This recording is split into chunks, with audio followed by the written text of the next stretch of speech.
Hello YouTube. Today what I'm showing you how to do is how to assemble the Central Machinery hydraulic shop press from Harbor Freight. $170. This one went for 12-ton shop press. I'm going to be using that to work on the rear differential for my Jeep so I can press the bearings on and off the carrier unit. And I'm going to go ahead and get this set up beforehand. So the first thing you want to do is make sure that you have all the boxes.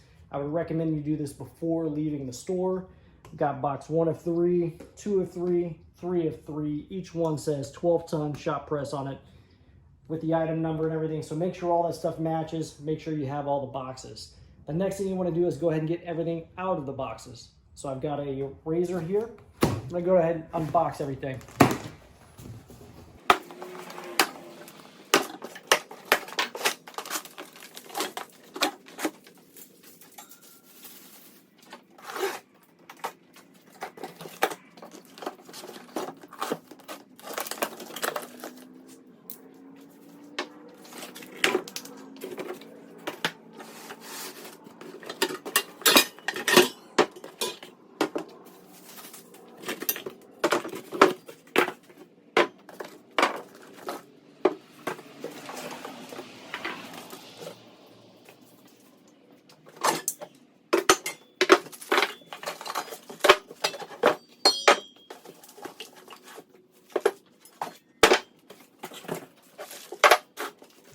So we do have an owner's manual and an instruction guide here. This doesn't look terribly complex to put together, but I'll go ahead and follow the guide, see what it tells us to do first.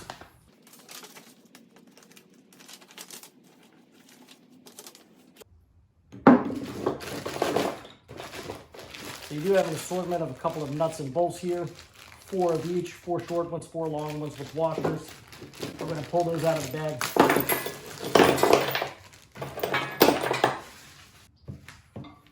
Okay, so it looks like it's going to have you start at the bottom. You're going to place the angle iron between this part here and put a couple of bolts there. The washer is going to go on the nut side, not the bolt side. And it says the bolts go on the inside and the nuts go on the outside.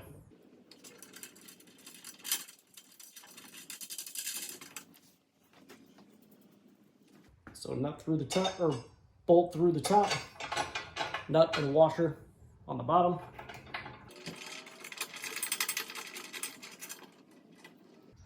I'm just going to put that on finger tight and then do the other side. At this point, I'm going to go ahead and set this on the floor, because that will stand up on its own at this point.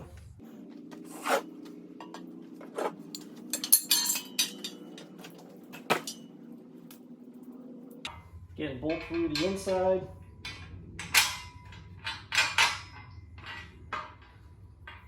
Nut and washer on the outside. If you have a helper to hold this up, that might be a little easier, but you can manage by yourself, as you see that I am.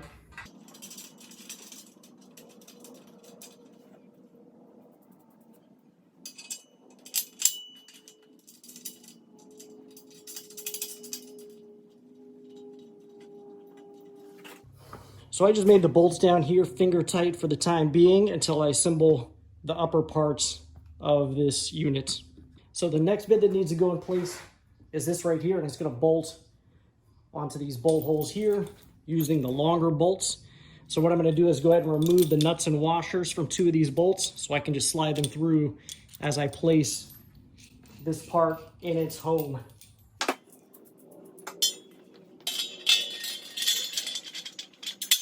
So there's one,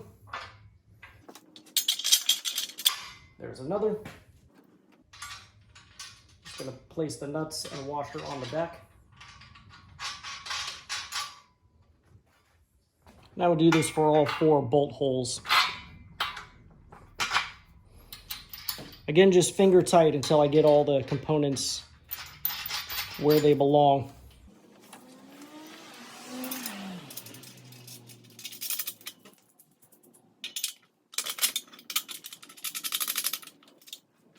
So So the next step is to place this component, but this is an adjustable component and it's held in place with these 2 pins.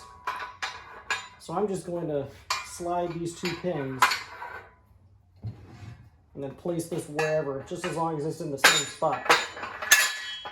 You see, that kind of just sits in a location. Then we're going to take these 2 eyelets, place them in this part here, and put the nuts on the bottom.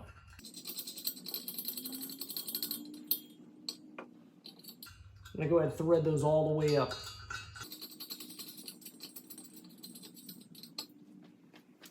And this part, for the time being, is just going to kind of sit in here. So you're going to just slide that onto these 2 beams and just let it sit.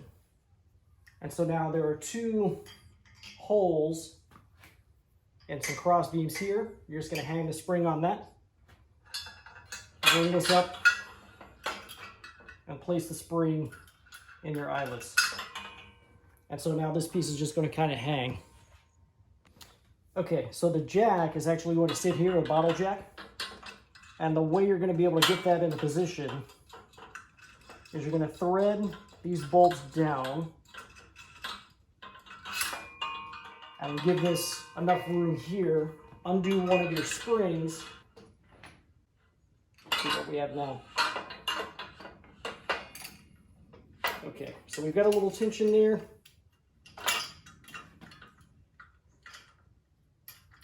What you can maybe do here is thread this back down a little to get it to pop into the spring, and then tighten this back down.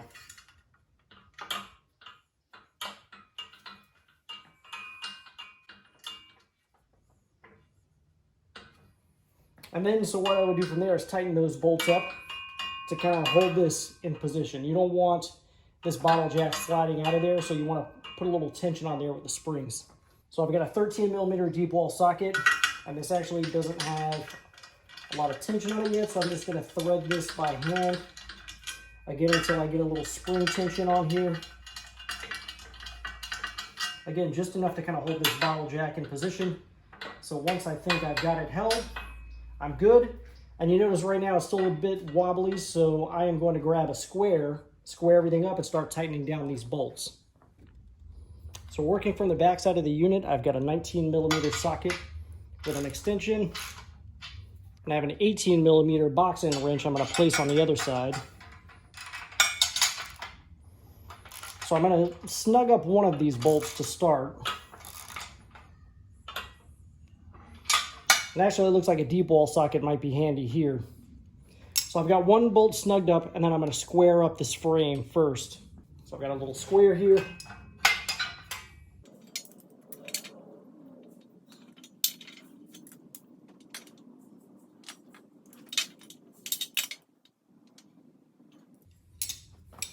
So it's still wanting to sway considerably. I'm going to go ahead and snug this other bolt up a little bit. See if I can get it to hold still a little more.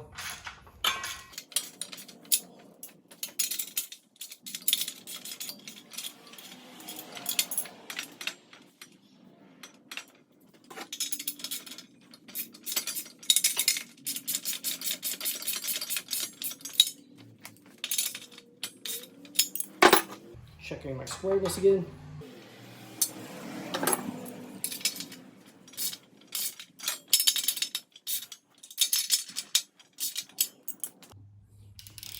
And then down here, we've got a 17 and a 17.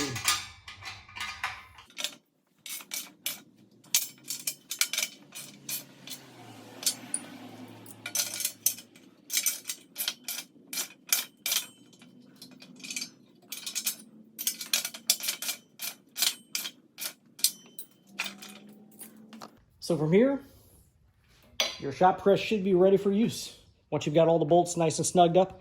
So guys, I hope this kind of clears things up for you how to assemble this thing. It's actually pretty easy, not too difficult. And it's actually a little smaller than I thought it would be. This only comes up to about chest height or so on me, just a little over chest height, almost shoulder. So it's not going to take up too much room in the garage, thankfully, because room is a little snug in here. But again, thank you for watching, guys. Make sure you hit that like and subscribe button. Check out the rest of my channel, guys. Thank you very much. Everyone, if you enjoyed today's video, I would invite you to go ahead and hit the subscribe button down below right there in the right-hand corner. And if you felt that the products in today's video is something you might like to own yourself, there's a product link right up there to the right, upper right-hand corner, or down in the description will be a product link for you to purchase the product as well. Thank you very much for watching YouTube.